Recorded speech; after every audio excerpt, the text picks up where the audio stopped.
Cuba dénonce une tentative d'infiltration d'un groupe armé depuis les États-Unis, RFI. 4 personnes qui se trouvaient à bord d'un bateau immatriculé en Floride ont été abattues et 6 autres blessés mercredi 25 février par des gardes frontières cubains après un affrontement dans les eaux territoriales de Cuba, a annoncé dans un communiqué le ministère de l'Intérieur. Cuba a dénoncé mercredi une tentative d'infiltration d'un groupe armé à des fins terroristes. De son côté, la justice de Floride annonce ouvrir une enquête. Il a été établi que la vedette rapide neutralisée, immatriculée en Floride sous le numéro FL 7726 SH, transportait 10 personnes armées qui, selon les déclarations préliminaires des détenus, avaient l'intention de procéder à une infiltration à des fins terroristes, a indiqué le ministère de l'Intérieur dans un communiqué.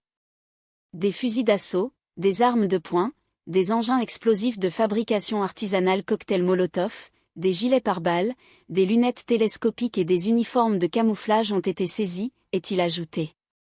À la suite de l'affrontement, du côté étranger 4 assaillants ont été abattus et 6 blessés, lesquels ont été évacués et ont reçu une assistance médicale, indiquait un précédent communiqué des autorités cubaines, sans préciser la nationalité des personnes tuées ou blessées.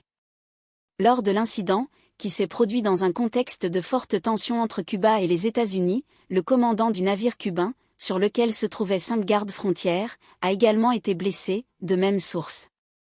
Selon le communiqué, dans la matinée du 25 février 2026, une vedette rapide en infraction, immatriculée en Floride, États-Unis, sous le numéro FL 7726 SH, a été détectée dans les eaux territoriales cubaines, dans la zone du chenal d'El Pino, dans la province de Villa Clara Centre. Pour afficher ce contenu Facebook, il est nécessaire d'autoriser les cookies de mesure d'audience et de publicité.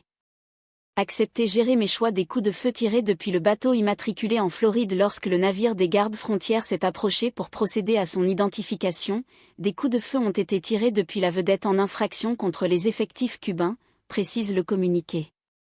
Le ministère de l'Intérieur indique poursuivre son enquête en vue de l'entier éclaircissement des faits. Le gouvernement cubain fait état régulièrement de l'incursion de vedettes rapides en provenance des États-Unis dans ses eaux territoriales, généralement liées au trafic de personnes, en lien avec des groupes de migrants cherchant à quitter l'île, ou au trafic de drogue. Selon les dernières informations rendues publiques par les autorités cubaines, entre janvier et juin 2022, année de fortes vagues migratoires depuis l'île communiste, les gardes-côtes avaient intercepté 13 vedettes rapides provenant des États-Unis en lien avec des opérations de traite de personnes de Cuba vers ce pays. Cette année-là, une vedette rapide en provenance des États-Unis avait ouvert le feu au moment de son interception par les gardes frontières dans l'ouest de l'île. Un occupant de la vedette avait été grièvement blessé par les tirs de riposte des gardes-côtes cubains. Il avait par la suite succombé à ses blessures. La justice de Floride ouvre une enquête. Le procureur général de Floride, James Utmeyer, a annoncé sur X l'ouverture d'une enquête judiciaire. Le gouvernement cubain n'est pas digne de confiance et nous ferons tout ce qui est en notre pouvoir pour que ces communistes répondent de leurs actes, a-t-il écrit sur le réseau social, affirmant avoir demandé à son bureau d'ouvrir une enquête sur ces faits. Pour afficher ce contenu X Twitter, il est nécessaire d'autoriser les cookies de mesure d'audience et de publicité. Accepter gérer mes choix. Le vice-président américain, J.D. Vance, a déclaré que les États-Unis surveillaient la situation. C'est évidemment une situation que nous surveillons. Espérons que ce ne soit pas aussi grave que nous le craignons, mais je ne peux pas en dire davantage, parce que je n'en sais tout simplement pas plus, a-t-il dit à des journalistes. J.D. Vance a ajouté que le secrétaire d'État, Marco Rubio, qui participe à un sommet dans les Caraïbes, l'avait informé plus tôt, mais qu'il n'avait pas beaucoup de détails.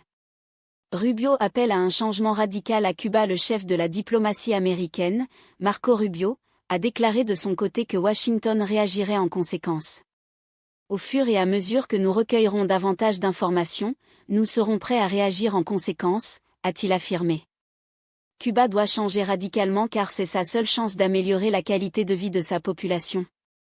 S'ils veulent mener ces réformes radicales qui ouvrent la voie à la liberté économique et, à terme, politique pour le peuple cubain, il est évident que les États-Unis seraient ravis de voir cela, a-t-il déclaré. Il a ajouté que le peuple cubain souffrait depuis longtemps et que ce sont les autorités et le gouvernement qui en sont responsables. Il a par ailleurs prévenu que les sanctions pétrolières contre Cuba, que Washington a annoncé mercredi avoir allégé à des fins humanitaires, seront resserrées si Cuba violait l'esprit de l'assouplissement entre les deux pays. Le gouvernement américain avait souligné mercredi qu'il n'interdisait pas totalement de revendre du pétrole d'origine vénézuélienne à Cuba, marquant une inflexion à l'égard de l'île communiste qui souffre du blocus énergétique imposé par les États-Unis. Le service chargé des sanctions économiques au sein du ministère américain des Finances OFAC a publié une mise au point sur son site internet. Il s'y dit enclin à regarder d'un bon œil les demandes de licences issues d'acteurs souhaitant revendre, à Cuba, du pétrole pompé au Venezuela. Il affirme qu'il s'agit d'une mesure de soutien et de solidarité au peuple cubain. L'OFAC a ajouté que les transactions ne doivent en aucun cas bénéficier à des personnes ou entreprises liées à l'armée cubaine, aux services de renseignement ou à d'autres institutions gouvernementales. Les relations entre Cuba et les États-Unis connaissent un regain de tension depuis l'enlèvement du président vénézuélien Nicolás Maduro par les forces américaines début janvier et l'arrêt par Caracas, sous pression de Washington, des livraisons de pétrole en direction de l'île communiste. Les États-Unis, qui ne cachent pas leur souhait de voir un changement de régime sur l'île communiste de 9,6 millions d'habitants, appliquent une politique de pression maximum sur la Havane, invoquant la menace exceptionnelle que ferait peser sur la sécurité nationale américaine le pays situé à seulement 150 km des côtes de la Floride. À lire aussi Donald Trump a-t-il intérêt à faire chuter le régime cubain ?